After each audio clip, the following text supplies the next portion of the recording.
आपका सबसे बड़ा लॉस तब होता है जब आप मार्केट से नहीं अपनी ईगो से हारते हो। मैं जो 1-to-1 सेशंस लेता हूँ उसके अंदर मेरी किसी से बात हो रही थी। वो ट्रेडर दिल्ली से थे एंड ही वाज लाइक कि सर मैं परेशान हो गया हूँ, 3 साल से ट्रेड कर रहा हूँ, स्ट्रेटजी मेरी बिल्कुल ठीक है, मुझे समझ नहीं आ रहा है इशू कहाँ है।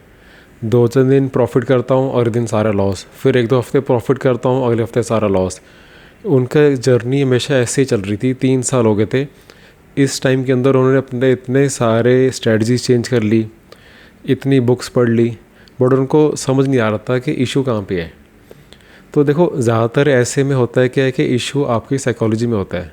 तो मैंने उनसे पूछा कि आप सबसे पहले ये बताओ, जब आपका लॉस होता है, लॉस होने के जस्ट बाद आप क्या करते हो। तो थोड़ा चुप हो गए। कहते सर देखो, मैंने स्कूल में बहुत अच्छी पढ़ाई की है, बहुत अच्छे मार्क्स से पास हुआ हूँ, कॉलेज में बहुत अच्छे मार्क्स से पास हुआ हूँ, जॉब मेरी आईटी की बहुत अच्छी चल रही है, सब कुछ ठीक चल रहा है, मैं ट्रेडिंग को क्यों नहीं क्रैक कर पा रहा।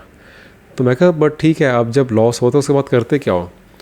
तो कहते सर जैसे ही लॉस होता है मुझे थोड़ा फिर गुस्सा आता है कि यार इतनी स्टडी की थी, इतने स्कैनिंग की थी, वॉच लिस्ट बनाई थी, चार्ट देखा था, सब कुछ करा था, फंडामेंटल स्टडीज़ कर ली थी, अब जब स्टॉक लिया है वो लेते ही लॉस हो गया। तो फिर मुझे गुस्सा आता है, फिर मैं उसी टाइम मुझे होता है कि अब किसी भी तरह ये लॉस को रिकवर करके घर जाऊँ।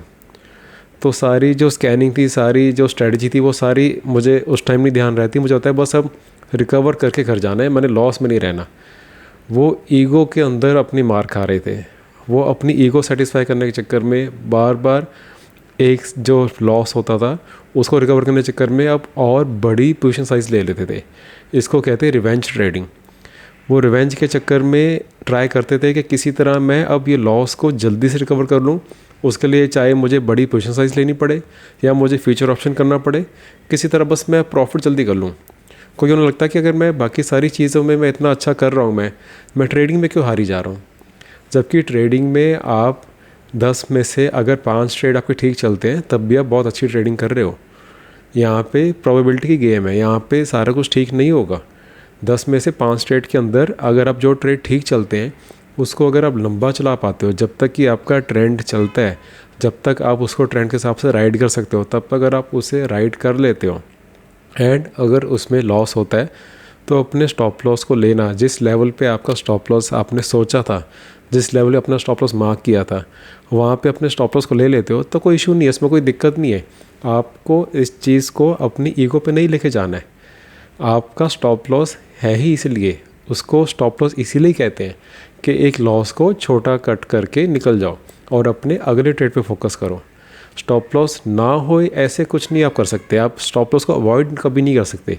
स्टॉप लॉस का मतलब ही होता है कि आपका बड़ा नुकसान होने से बच गया, आप एक छोटे नुकसान पे निकल गए, अब अपने अगले ट्रेड पे फोकस करो, बस यही होता है स्टॉप लॉस का meaning. And stop loss hit होने पे आपने अपनी ईगो पे नहीं लेके जाना। स्टॉप लॉस सबके हिट होते हैं। बड़े से बड़े ट्रेडर की जो विन रेशियो होती है कि जितने उनके ट्रेड्स ठीक जाते हैं उनकी भी 52 to 55% ही होती है। इससे ज़्यादा ट्रेड्स उनके भी ठीक नहीं जाते। बट उनको अपना रिस्क मैनेज करना आता है, उनको पता होता है कहाँ पे निकलना है। एंड जब स्टॉप लॉस हो गया तो मतलब हो गया। उसके बाद फिर वो ये नहीं सोचते कि यार नहीं चलो 2-4 दिन और वेट कर लेते हैं, हफ्ता और वेट करते हैं, शायद दोबारा प्रॉफिट में आ जाए। वो फिर उसके अंदर अपनी ईगो को बीच में नहीं लेके आते। एंड बिकॉज वो अपनी ईगो को बीच में नहीं लेके आते इसलिए वो इस टाइम बेस्ट ट्रेडर्स हैं, वो लेजेंडरी ट्रेडर्स हैं। देखो मार्केट ना एक टीचर है, वो पहले आपको वार्निंग देगी, फिर आपको एक थोड़ा लेसन देगी, फिर बड़ा लेसन देगी। अगर आप वहाँ पे भी नहीं माने फिर वो लिटरली आपकी पूरी कैपिटल लेके चल जाएगी मार्केट। एंड जब तक ये होता है ना तब तक बहुत देर हो चुकी होती है। फिर आप सोचते हो यार मैंने पहले ही छोटा लॉस में क्यों नहीं मुझे समझ आ गई, इतना बड़ा लॉस करके मुझे क्यों समझ आई है। आप उस टाइम पे इसी अपनी स्ट्रैटेजीज़ के पीछे भाग रहे होते हो। आप सोचते हो कि अब ये स्ट्रैटेजी नहीं काम कर रही, शायद स्ट्रैटेजी में कोई दिक्कत है, मैं कोई और स्ट्रैटेजी सीख लेता हूँ, वो भी काम नहीं कर रही, चलो मैं कोई और इंडिकेटर सीख लेता हूँ। आप यहाँ वहाँ भागते रहते हो, पर आपको ये भी देखना है कि काफ़ी बारी मार्केट ही ट्रेंडिंग नहीं होती है।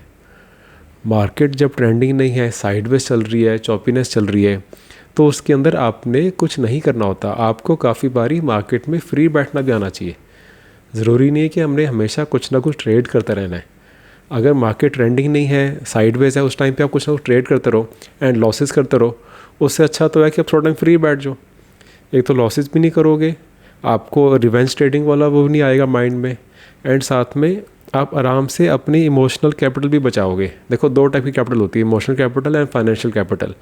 अगर आप ट्रेड नहीं करें थोड़ा टाइम, आपने जब देखा है मार्केट में कुछ नहीं ठीक चल रहा, ब्रेकआउट आता है फेल हो जाता है, फिर कोई ब्रेकआउट आता है फेल हो जाता है, उस टाइम पे बार बार हाथ पैर मारने की जगह, बार बार ट्रेड करने की जगह अगर आप थोड़ा टाइम फ्री बैठ जाते हो तो आप अपनी दोनों टाइप ऑफ कैपिटल को बचा लेते हो, ताकि आगे जाके जब दोबारा ट्रेंडिंग मार्केट्स होगी तो आप बहुत ईजिली उसमें प्रॉफिट कर पाओगे। बट तब तक के लिए आपने अपने आप को बचाना है, आपने अपनी कैपिटल को बचा के रखना है, अपने इमोशनल कैपिटल को बचा के रखनी तब तक।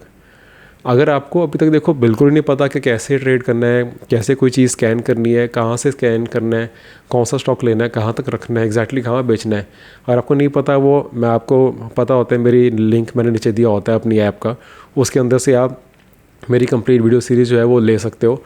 उसके अंदर से आपको ये सारे जो टेक्निकल पार्ट ऑफ ट्रेडिंग वाले डाउट सारे क्लियर हो जाएंगे कि कहाँ से कोई चीज़ लेनी है, कहाँ तक रखनी है, कहाँ बेचनी है। सारी स्ट्रेटजीज मैंने स्विंग ट्रेडिंग की उसमें बहुत आराम से बहुत ईजी लैंग्वेज में समझाई हुई है। अगर आपको वो नहीं पता तो आप नीचे चेक कर सकते हो, मैंने लिंक दिया होता है, वो पता है, फर्स्ट कमेंट पे भी मैं लिंक दे देता हूँ उसका। बट फिर भी आपको लग रहा है कि यार समझ नहीं आ रहा कि आप कहाँ पे फंस रहे हो, या फिर काफ़ी लोग मेरे साथ ऐसे जुड़े हैं जो 1-to-1 में से सेशन लेते हैं, उनको स्ट्रेटजी भी क्लियर है, उनकी हो सकती है साइकोलॉजी भी काफ़ी क्लियर है, बट उनको होता है यार हमने हर वीकेंड बैठ के आपके साथ ना अपने डिस्कस करने हैं अपने ट्रेड्स के, हम कहाँ गलती कर रहे हैं, कहाँ पे हमें और इम्प्रूव करना है। अगर आपने वो मेरे साथ करना है, 1-to-1 सेशन बुक करना है, तो आप traderharneet@gmail.com मेरी ईमेल आईडी है, आप इस पर मुझे मेल कर सकते हो। हम एक स्लॉट बुक कर लेंगे कि कौन से स्लॉट पे आपने करना है, और वहाँ पे हम आप अपनी सारे डाउट्स मेरे साथ सॉल्व कर सकते हो। काफ़ी लोग अब मेरे साथ ट्रेडिंग जर्नल बनाते हैं ऐसे, वो कहते हैं कि हमने हर फ्राइडे बैठ के आपके साथ 1-to-1 सेशन करना है, उसके अंदर जो जो हमारे डाउट्स आ रहे होंगे, जो हमने ट्रेड किए, अगर हमने कुछ ट्रेड गलत किए तो हमें पता है कि आप हमें डांट दोगे, तो हमारे ट्रेड वैसे ही अपने आप वो ठीक होने शुरू हो गए, हम पहले ही वो गलतियाँ करनी कम कर चुके हैं अब काफ़ी। आपने वो करना है तो आप traderharneet@gmail.com पे मुझे मेल कर सकते हो, हम डिस्कस कर लेंगे। And I hope this video was helpful. ये थोड़ा सा मैंने बिल्कुल बेसिक वीडियो बनाई, इसमें कोई एडिटिंग नहीं होगी, कुछ नहीं होगी, कुछ इसमें ग्राफिक्स नहीं आएंगे। तो अगर आपको ऐसी वीडियोज़ और चाहिए, ऐसी रॉ वीडियोज़ और चाहिए, तो मुझे वो भी नीचे कमेंट्स में फीडबैक ज़रूर दो, मुझे आपके फीडबैक हमेशा चाहिए होते हैं। And I will see you in the next video. Thank you.